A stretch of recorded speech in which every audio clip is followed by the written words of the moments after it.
Hello and welcome to the How Do I Tell These Stories podcast, the show where we take the absolutely most bonkers stories from ancient India and make sure you never forget them.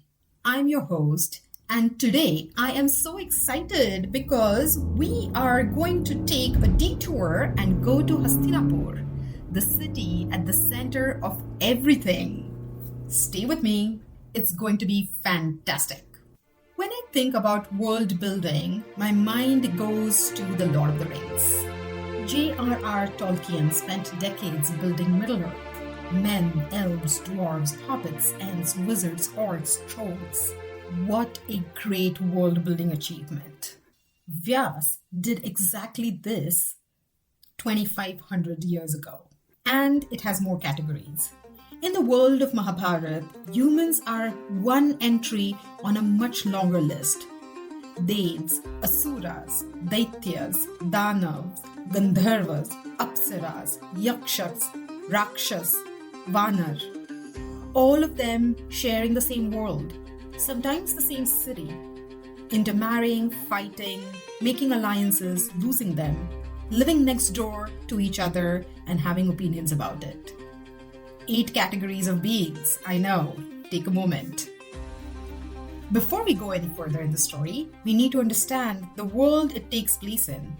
Because it is not our world, it is a much bigger one. A living, breathing, multi-species world with its own political geography, its own ecology of beings, its own rules for how different kinds of existence interact. Today, we build that world, starting with his city. Buckle up! New listeners, welcome! Listen to episode 6 and 7 first. I promise it'll be worth it. Then come back here. Subscribe so that the next one finds you. Okay, let's go! The city is Hastinapur. City of elephants. Hasti in Sanskrit means elephant. And in ancient India, elephants were not decorative. They were tanks. They were symbols of royal power, divine favor, abundance. A city named after elephants is a city saying, we have resources, we have power, we are not going anywhere. It's like pulling up in a Rolls Royce and just parking it in the middle of the road, unbothered, established. Hastinapur is a real place in India. It sits on the banks of the river Ganga, the greatest river, in what is now Uttar Pradesh, about 100 kilometers northeast of Delhi, near Meerut. If you drove there today, you'd find a small, quiet town, some temples, some farmland. The Ganga has shifted course over the centuries, the way great rivers do. And what was once the greatest city in the land is now mostly a quiet little town with dust, very settled. But here's the thing about dust. In the 1950s, an archaeologist named B.B. Lal dug into it, and he found pottery, painted grey ware, grey clay with geometric patterns in black and red, the things ordinary people used every day, dated to between 1100 and 800 BC, 3,000 years old. Under the ground, waiting. Oral traditions long dismissed as mere stories keep getting confirmed by archaeology and science. The city is real. The bones are there. The stories have evolved over time. No cap. But in the time of this story, it is magnificent. Elephant stables large enough for hundreds of animals. Trained war elephants with their own attendants and their own names. A palace the texts describe as gleaming. White stone, gold detailing, banners visible from miles away. A city that fully understood the assignment. You walk through its gates and you feel it. This is the center. Everything radiates from here. And it is the center. You know why? Because the Kuru kingdom, Shantanu's kingdom, and after him Bhishma's responsibility, sits at the very heart of a political web that stretches for hundreds of miles in every direction. Let's go visit all the kingdoms. If you've ever looked at the map of Middle Earth, or the Game of Thrones political map with the seven kingdoms all glaring at each other across contested borders, you know that a story's geography tells you half of what you need to know before anyone says a word. Who is neighbor to whom? Who controls the river? Who controls the mountain pass? Who has to go through whose territory to reach anywhere important? The Mahabharata, in one way, has the most complex political maps in world literature. And it is real geography. These are real rivers, real mountains, real places you can still visit. Let me take you around Hastinapur. We are standing in Hastinapur. Now, to the south and east, Panchala, the great rival. As old as the Kuru kingdom, just as proud and absolutely not interested in being second to anyone. The Pandavas will eventually find their most important alliance here, through a princess named Draupadi. That's ahead of us. And it is a story in itself. We are not ready for that yet. Okay, now to the far northwest, Gandhara, modern Afghanistan and Pakistan, where Kabul is now. This is how wide the political web went. The Kuru kings were forging marriage alliances with the kingdom where Kabul is now. The audacity, the ambition. When the Kuru royal family marries into Gandhara, it produces one of the most consequential figures in the entire Mahabharata, a queen called Gandhari, who chooses to blindfold herself for her entire life so she cannot see more than her blind husband. Her 100 sons see the throne of Hastinapur as their birthright and will lead the family to the great war of Kurukshetra. To the south, Kashi, ancient, proud, independent. Modern-day Varanasi, one of the oldest continuously inhabited cities on earth. Still standing, still sacred, still drawing millions of pilgrims every year. In the time of this story, a fully sovereign kingdom. We will encounter it shortly, because Bhishma is about to ride in there and cause an incident. Then, to the east, Magad, the giant, the most powerful kingdom outside the Kuru sphere.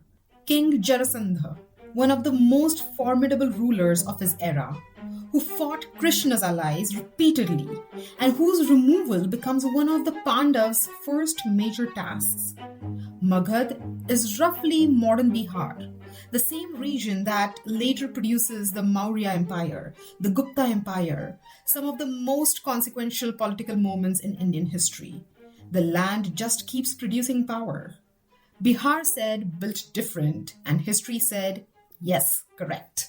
Also to the east, Anga, a smaller kingdom, almost peripheral, until Duryodhan gives it to a charioteer's son named Karna, whom the Kuru court refuses to accept as Arjuna's equal. Anga becomes Karna's kingdom, a small political act, enormous consequences. There are books and debates on Karna. More on that later, and it is worth the wait. Then, to the west, Matsya, where King Virat rules, Madra, Sindhu, Savira, Surasena, the Mathura area tied closely to Krishna's story. South of center, Chedi, where King Shishupala rules, a sworn enemy of Krishna who manages to insult him 100 times before the inevitable happens. 100 times. Sir, at some point that is not bravado. That seems to be some personality disorder with a kingdom attached to it. Anyway, this is a world, a web of kingdoms, each with its own pride and its own agenda, radiating out from Hastinapur. Every one of these royal houses will eventually be pulled into the gravity of what is building here, the Mahabharata. You may ask, who were all the beings who lived here? And I want to make sure that you are not expecting a conventional epic. This is a world with multiple orders of being, all of them real, all of them present, all of them interacting with humans constantly. Not as a metaphor, not as a decoration, as neighbors, as warriors, as lovers, as enemies, as ancestors. They are in the story the way weather is in the story, everywhere, affecting everything, not optional in every scene. So let me introduce you to who lives in this world. First, the Devas, the divine beings. From the Vedic tradition, the main ones to know are the Adityas, the Vasus, the Rudras, and the Ashwins. They live in Swarga, heaven, under Indra. We've been to Swarga in earlier episodes, the earned heaven, the extraordinary rest stop between lives. But the Devas are not distant and untouchable up there.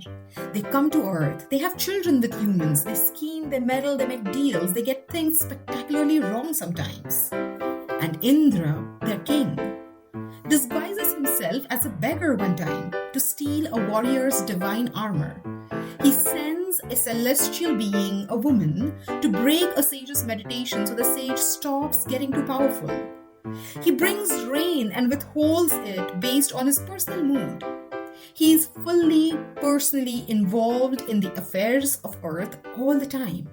If Indra were on a group project, he would create 3 separate problems and then go mysteriously quiet when it was time to present. Classic Indra. Maximum chaos and minimum explanation. And here's the detail that should stop you. Bhishma himself is a Dev. He is the 8th Vasu, one of the 33 divine beings, reborn as human. He did not choose his life, he was sent here. He is a divine being walking in a human body, subject to human limitations, carrying a cosmic debt, a score he didn't personally incur. That is who holds Hastinapur together. A god living like a man, serving a kingdom that isn't even technically his to claim. Second, the Asuras. And under this name, 2 distinct lineages, the Daityas and the Danavas. Here is where it gets interesting. The great sage Kashyap had multiple wives. That used to happen. Different wives had different children. His wife Aditi bore the Adityas, the Devas. His wife Diti bore the Daityas. His wife Danu bore the Danavas. So the Devas, the Daityas are literally half siblings. Different mother, same father. So originating from Kashyap, they really produced entirely different species of beings, and those species will fight each other for the rest of the cosmic time. This war between the Devas and the Asuras, the cosmic conflict that shaped the universe, including the Samudra Manthan, where Devas and Asuras churn the great ocean together and then immediately fight over everything that comes out of it, are essentially a family feud that escalated to a cosmological scale. The universe's longest-running sibling rivalry. How about that? They agreed to do the work. They argued about who gets to keep what they made. If you have a brother or a sister, you understand the story already. In the Mahabharata, watch for Maya Danav, an Asura architect, a Danav of almost supernatural skill. He built the Maya Sabha, an extraordinary hall of illusions gifted to the Pandavas, where the floors look like water and the water looks like floors. Duryodhan walks into this hall and falls into a pool he thinks is a solid ground. Draupadi laughs. And then that laugh sits inside Duryodhan for years. One of the seeds for the entire war. All because of a Danav architect. Alright. Third, the Gandharvas. Celestial musicians. We met them in the Purarvas episode. The music of the cosmos made sentient and given a society. They move between the divine and human realms freely.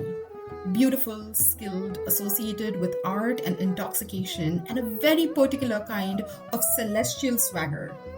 Chitrartha is the king of the Gandharvas, and he meets Arjun at a river later in the story.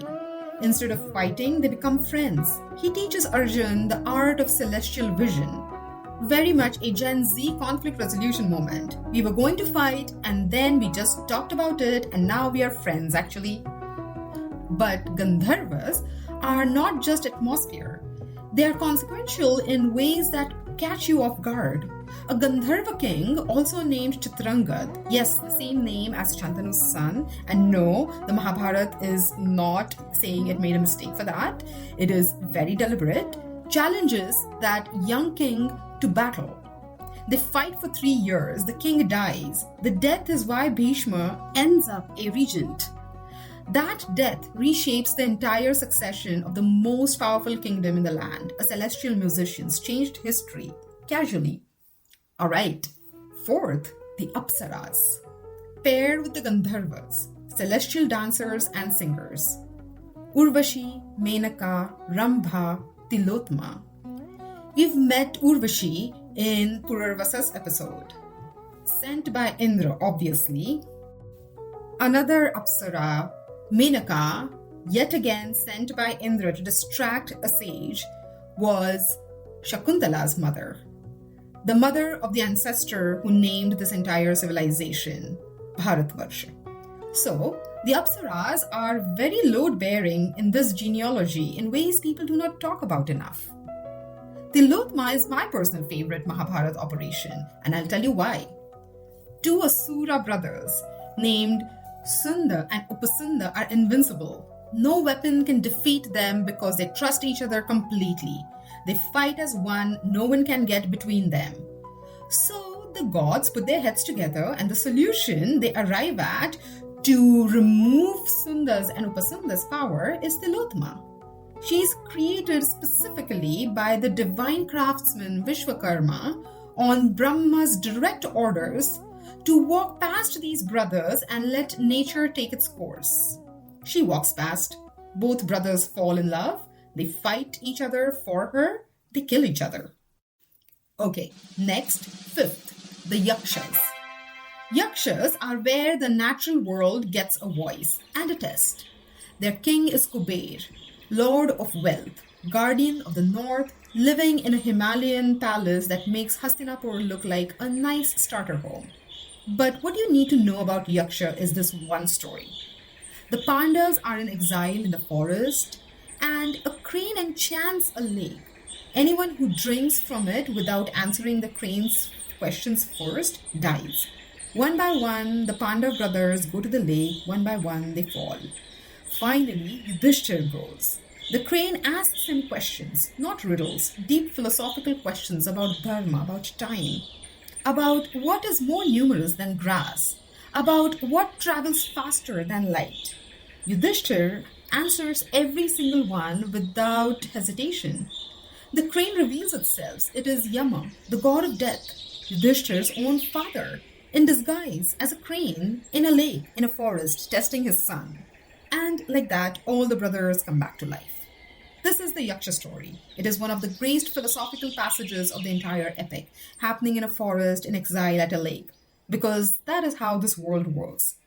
The deepest tests arrive disguised as inconveniences.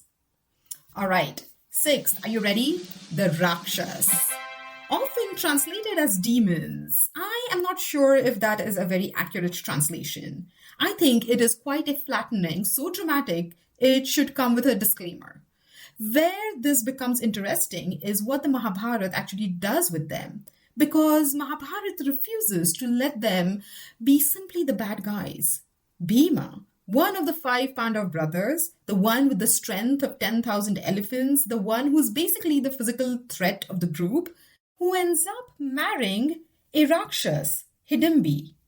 They marry, they have a child, Ghatotkacha, half human, half Rakshas. He fights on the side of the Pandavas at the Kurukshetra war, one of the most powerful warriors in the battle. His death, when it comes, is one of the most devastating moments of the war. It's really sad. So the Rakshas are the enemy, but they are also family. They fight for you, they die for you. The world is not neatly divided into good and evil species. It never was. Then the 7th, the Vanaras, forest beings, often described as monkey-like. But Vanar are a full civilization, their own history, their own divine lineage, and their own great figures. And before you say, are you talking about Hanuman? Yes, I am talking about Hanuman, who is in the Mahabharata, not just the Ramayana. He shows up here too. Bhima is walking through a forest alone and comes across an old monkey blocking the path. He asks it to move. The monkey says, I am old and tired. You move my tail yourself if you need to pass. Bhim, who can lift entire mountains, who has the strength of 10,000 elephants, who is the physical threat of the entire Pandav party, cannot move the tail. The old monkey is Hanuman. Both are sons of Vayu, the wind god. They are kind of brothers. Hanuman said, I'm built different, bestie. Sat back down, walked away. Bhim had to reconsider several things about himself that day. And, if I'm not wrong, Hanuman's flag flies on Arjun's chariot throughout the entire war at Kurukshetra. The Vanaras are present, they're connected. Hanuman showed up for his people across timelines, across epics, across whatever container you put the story in. So, there you go. Devas, Daityas, Danavas, Gandharvas, Apsaras, Yakshas, Rakshasas, Vanaras, and humans. One category among 8. All of them in the same world. All of them in contact with each other. Through marriage, through war, through birth, through death, through karma. Living in the same kingdoms. At the center of it all, not just a city, not just a kingdom, but a multi-species, multi-realm, cosmologically complex world, held at the center by Hastinapur. That is the real story of Hastinapur. The elephants and the gleaming palace are just the surface. Under it is this. A field you could drive to today if you knew where to look. And into this world, next episode, 3 brothers are born. Dhritarashtra, Pandu, Vidur. Each carrying something different. Each about to inherit all of this. Subscribe wherever you're listening. Tell one person. That is how this show finds its people. And any of these beings, the Gandharvas, the Yakshas, the Vanaras, are ones you grew up hearing stories about? Drop them in the comments. I want to know which version of this world your family carried. Because I have a feeling the versions are very different. See you next time. Until then, always remember, behind every great story is a story.